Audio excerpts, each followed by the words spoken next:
2025లో మనం ఏం నేర్చుకోబోతున్నాం? 2024లో మనకి ఎలా ఉంది?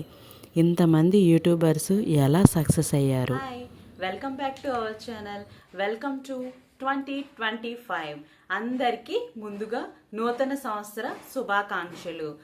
మన తెలుగు ప్రజలందరూ కూడాను ఈ 2025లో చాలా గోల్స్ని రీచ్ అయ్యి ఎవరికి వాళ్ళు ఇండిపెండెంట్గా ఎలా బతకాలి అనేది నేర్చుకోవాలి. ఇండిపెండెంట్గా ఎలా ఉండాలి, మనం ఎలా బతకగలగాలి, ఇవన్నీ కూడా ఈరోజు చిన్న వీడియో అయితే నేనైతే పోస్ట్ చేద్దామని అనుకుంటున్నా. ప్రతి ఒక్కరికి కూడాను చిన్న విన్నపం, ఈ వీడియో మీకు నచ్చినట్లయితే ఖచ్చితంగా లైక్ చేయండి. అలాగే నెక్స్ట్ మీరు మీ ఫ్రెండ్స్కి, మీ రిలేషన్స్కి షేర్ చేయండి. ఓకే, ఇట్స్ నాట్ గ్రీషు. ఇప్పుడు మనం 2025లో నేర్చుకోవాల్సిన కొన్ని విషయాలైతే ఇప్పుడు చూద్దాం. 2025లో మనం నేర్చుకోవాల్సిన కొన్ని మాటలు ఏంటి అంటే, ప్రతి ఒక్కరికి కూడాను కోపం ఇది ఖచ్చితంగా ఉంటుంది. కోపం లేకుండా ఏ మనిషి అయినా ఉండగలడా? అసలు నిజంగానే నాకు అసలు కోపమే రాదు అనుకునే వాళ్ళు ఎవరైనా ఉన్నారా? లేరు కదా. కోపం వచ్చినప్పుడు మనం కొన్ని పాటించాలి. అలాగే మనకి సంతోషం ఎక్కువైపోయినప్పుడు మనం అవి కూడా కొన్ని పాటించాల్సిన నియమాలు ఉన్నాయి. అలాగే బాధగా ఉన్నప్పుడు కూడా మనం పాటించవలసినవి కొన్ని ఉన్నాయి. బాధగా ఉన్నప్పుడు ఏంటి అంటే, మనకి కోపం ఎక్కువ వచ్చినప్పుడు మనం చేయాల్సింది ఏంటో తెలుసా? మనకి కోపం ఎక్కువగా ఉన్నప్పుడు మనం ఒక 10 నిమిషాలు మెడిటేషన్ని చేయాలి. మెడిటేషన్ చేస్తే గనుక ఖచ్చితంగా మనకి కోపం అనేది తగ్గుతుంది. అందుకే మనం ఎప్పుడు కూడాను మనకి కోపం ఎక్కువైనప్పుడు మనం 10 మినిట్స్ మెడిటేషన్ చేయాలి. లేదు అంటే వాకింగ్ చేయాలి. ఒక 10 మినిట్స్ వాక్ చేస్తే మన కోపం అనేది మనకి కంట్రోల్ అవుతుంది. అది నాకు కూడా చాలా కోపం ఎక్కువ. కోపంలో గట్టిగా అరుస్తూ ఉంటా పిల్లల దగ్గర. అందుకని నాకు ఎందుకు ఇలా అరుస్తున్నాను, ఏంటి, ఎందుకు ఇట్లా అవుతుందని నేను రియలైజేషన్ అయ్యి నేను తెలుసుకున్న కొన్ని తెలుసుకున్నాను. అవి మరికొందరి ఉమెన్స్కి యూజ్ అవ్వాలి. ఇలా పిల్లలున్న ప్రతి తల్లికి యూజ్ అవుతుంది అని చెప్పి కొంచెం డిప్రెషన్ అనేది ఉంటుంది. మన పిల్లలు చేసే ప్రతి పనిలోని కూడా ఉంటుంది. కాబట్టి ఇది ఒక్కటైతే నేను బాగా పాటిస్తున్నాను. నేను కూడా నాకైతే వర్కౌట్ అయిందనే అనిపిస్తుంది. ఖచ్చితంగా ఇదైతే మీరు కూడా చేయండి. వాకింగ్ ఒక 10 మినిట్స్ చేయండి. ఎవరితోని మాట్లాడద్దు. అలాగే నెక్స్ట్ ఇంకొకటి ఏంటి అని అంటే, మన ఫోన్లో, మన యూట్యూబ్లో మనకి మెడిటేషన్ సంబంధించిన మ్యూజిక్స్ అనేవి ఉంటాయి. అది వినడానికి ట్రై చేయండి. అది వింటూ ఉంటే మీకు చాలా మైండ్ అనేది చాలా పీస్ఫుల్గా అనిపిస్తుంది. అప్పుడు కూడా మీ కోపాన్ని కంట్రోల్ చేసుకోవచ్చు. ఆ కోపమే లేకుండా ఉంటే బీపీ కంట్రోల్లో ఉంటుంది, మన హెల్త్ మన గ్రిప్లో ఉంటుంది. ఖచ్చితంగా ఇవంతా కూడా కూల్గా ఉంటుంది. ఆ కోపం వల్ల నా హెల్త్ ఎంత ఖరాబ్ అయిందో నాకైతే తెలుసు. అదంతా రియలైజేషన్ అయ్యాను. నాలాగే ఇంకా ఎంతమంది ఇలా ఫీల్ అవుతున్నారో, ఏమీ భయపడకుండా ఇలా అయితే మీరు కూడా ట్రై చేయండి. వాళ్ళ పిల్లల దగ్గర మనం ఉన్నప్పుడు ఏమైనా జరిగినా, పిల్లలతో కోపంగా మనం మాట్లాడినా పక్కకి వెళ్ళిపోయి 10 నిమిషాలు అయిన తర్వాత కూల్గా వచ్చి మళ్ళీ చెప్పడానికి ట్రై చేయాలి మనం.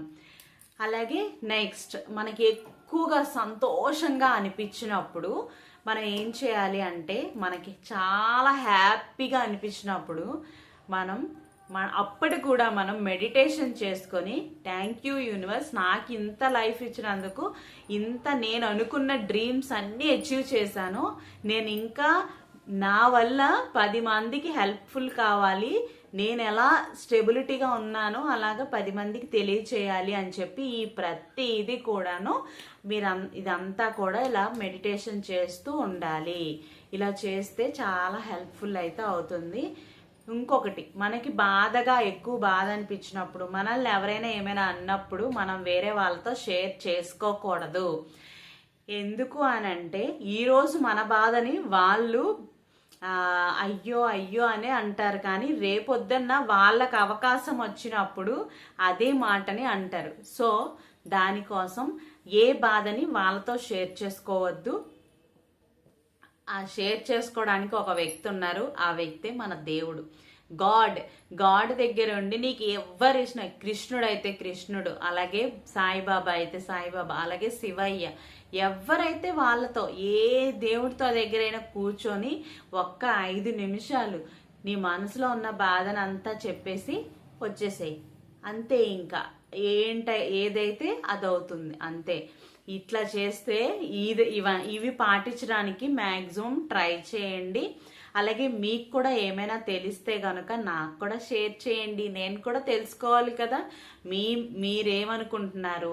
2025లో మీరు అచీవ్ చేయాల్సిన మూమెంట్స్ ఏంటి, మీరేమనుకుంటున్నారు, అవన్నీ కామెంట్ సెక్షన్లో కామెంట్ చేయండి. అలాగే 2025లో నేనేం చేయాలనుకుంటున్నాను, ఈ వీడియో రీచ్ని బట్టి నేను నెక్స్ట్ వీడియోలో నేను కూడా చెప్తాను.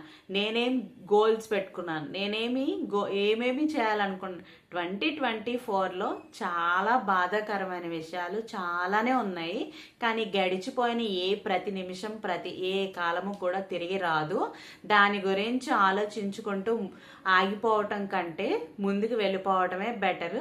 కానీ ప్రతి నిమిషం కూడా చాలా భయంగానే ఉంటుంది ఎవరికైనా కూడాను. 2024లో నాకు బాధాకరమైన అయి ఉండొచ్చు, కానీ చాలా మందికి అదే టైంలో జాబ్స్ వచ్చిన వాళ్ళు, మంచి ఇంక్రిమెంట్స్ పెరిగిన వాళ్ళు ఉంటారు. అలాగే మంచిగా నేను గ్రోత్ అయ్యా, నేను యూట్యూబ్లో ఎంతో మనీని సంపాదించగలిగాను అని చెప్పేవాళ్ళు కూడా చాలా మంది ఉంటారు. అలాగే 2024లో ఎంతో మంది యూట్యూబర్స్, అసలు చాలా మంది కోట్లల్లో మనకి 1 మిలియన్ సబ్స్క్రైబర్స్ అయిన వాళ్ళు చాలా మందే ఉన్నారు కదా.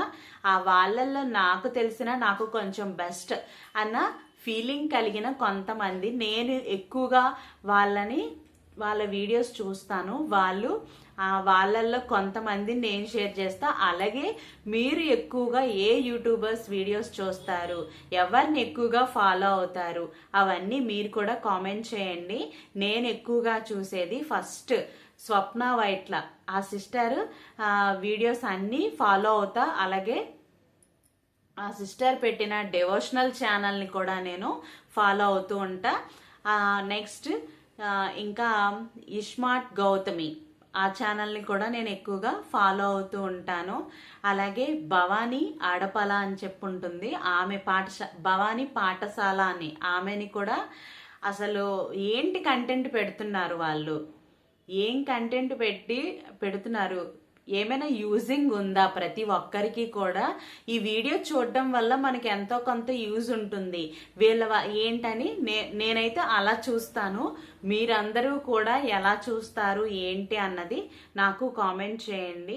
అలాగే నెక్స్ట్ ఇంకా చాలా వీడియోస్ చూస్తూ ఉంటాను. అంజితాస్ వరల్డ్ ఆమెది కూడా చూస్తాను. ఇంకా వాళ్ళ మదర్ ఛానల్ పేరు తెలీదు, ఆ వీడియో కూడా చూస్తా. ఎందుకు వాళ్ళు చూస్తారు అని అంటే అది కూడా చెప్తాను. ఎందుకు అనంటే అంజితాస్ వరల్డ్ వాళ్ళ మదరు వాళ్ళ రియల్ లైఫ్లో ఎలా ఉండాలి, అసలు ఎలా బతకాలి.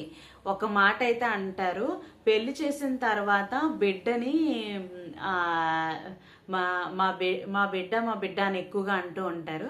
పెళ్లి చేసి వదిలేసిన తర్వాత బిడ్డను వదిలేస్తారు చాలా మంది పేరెంట్స్ అని చెప్తారు.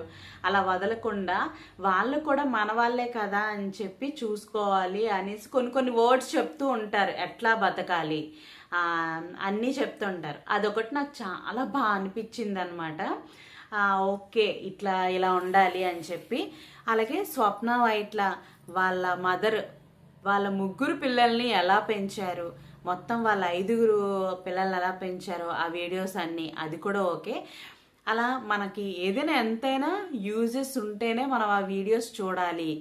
అలాగే ఒక పేరు మర్చిపోయా, ఫుడ్ అండ్ ఫామ్, ఆ బాబాయ్ వీడియోస్ కూడా చూస్తా. ఎందుకు అని అంటే అలాంటి కల్చర్లో ఆ వయసులో అంత అంటే చాలా ఈజీ కుకింగ్స్, కొంచెం ఆయిల్ ఫుడ్స్ ఎక్కువ చేస్తారు, కానీ కుకింగ్ స్టైల్ కానీ ఆ మాట్లాడే విధానం కానీ అవన్నీ నాకు చాలా ఇష్టం. అవన్నీ చూస్తాను. నెక్స్ట్ ఇంకొకరు ఎవరనంటే కేరళ స్టైల్ ఉంటుంది, కొన్ని వీడియోస్ అదే కొన్ని ఛానల్స్, వాళ్ళని నేను కొంచెం ఫాలో అవుతాను. నాకు వాళ్ళ అట్మాస్ఫియర్, వాళ్ళ కల్చర్ అదంతా నచ్చింది. సో వాళ్ళ వీడియోస్ కూడా చూస్తాను. అలాగే స్వప్న గారి వీడియోస్ ఎందుకు చూస్తారు అని అంటే ఫ్యాబ్రిక్ నేమ్స్ తెలుస్తాయని. మెయిన్లీ ఫ్యాబ్రిక్స్, ఏ ఫ్యాబ్రిక్ యూజ్ చేయాలి, ఎలా ఏ ఫ్యాబ్రిక్ ఎంత కాస్ట్ ఉంటుంది, లేడీస్కి అది చాలా అవసరం అన్నట్టు. లేదు, నేను ఫ్యాషన్ డిజైనింగ్ నేర్చుకున్న తర్వాత ఫ్యాబ్రిక్స్ గురించి కూడా తెలుసుకోవాలి అని చెప్పి మాకు చెప్పారు. అప్పుడు కొన్ని మాల్స్కి కూడా వెళ్ళి మేము జారా ఇట్లా ఉంటాయి కదా లేడీస్వి, ఆ మాల్స్కి కూడా వెళ్ళి వాళ్ళు ఈ ఫ్యాబ్రిక్ యూజ్ చేస్తున్నారు, ఆ ఫ్రాక్ ఎలా డిజైన్ చేస్తారు, అది అంతా ఉంటుందన్నమాట. అది కూడా నెక్స్ట్ వీడియోస్లో నేను పోస్ట్ చేస్తాను, అవి కూడా చూద్దరు. కానీ అవన్నీ చెప్పారనమాట. అప్పటి నుంచి నాకు ఫ్యాబ్రిక్స్ తెలుసుకోవాలి అని ఇంట్రెస్ట్ వచ్చింది. సో అలాగా ఆ వీడియోస్ చూస్తూ ఉంటాను. ఇంకా అంటే ఇంకా ఉన్నాయి, నాకు ఐడియా రావట్లేదు. అలాగే మీరైతే ఇంకా ఏమేమి వీడియోస్ చూస్తారు? అమ్మ చేతి వంట అంటే మనలో మన మాట అయితే చూస్తాను. మనలో మన మాట అని ఛానల్ పెట్టారు కదా, అదొకటి చూస్తాను. ఇంకా అంటే మిగతా వాళ్ళు కూడా చూస్తాను, నాకు నేమ్స్ ఐడియా రావట్లే. వైడి టీవీ, యోధా ఛానల్, వాళ్ళ ఐడియాలజీ ఎలా ఉంటుంది, వాళ్ళు ఎలా మేకప్ చేసుకుంటారు, వాళ్ళు ఎలా యాక్టింగ్ చేస్తుంది తను, అవి కూడా చూస్తూ ఉంటా. వాళ్ళ అన్ని వీడియోస్ చూస్తూ ఉంటాను. ఇంకొకటి ఇంకా తిను దీవెన వీడియోస్ కూడా చూస్తూ ఉంటాను. ఆమె కూడా ఎలా ఇంత చిన్న ఏజ్లో ఎలా ఆమె చేస్తుంది అని చెప్పి, వాళ్ళ వ్లాగ్స్ అంతా కాదు, తను చేసిన యాక్టివిటీస్ ఏంటి అవన్నీ కూడా చూస్తూ ఉంటాను.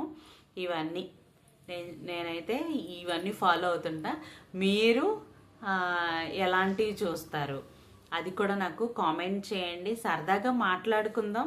ఎలా ఉంది మన లైఫ్ స్టైల్ 2024లో, ఎలా ఉంది 2025లో, ఎలా ఉంటుంది? ఇయర్ మారుతుంది అంతే తప్ప మన జీవితాల్లో ఏదో ఒక మార్పుని మనమే తెచ్చుకోవాలి.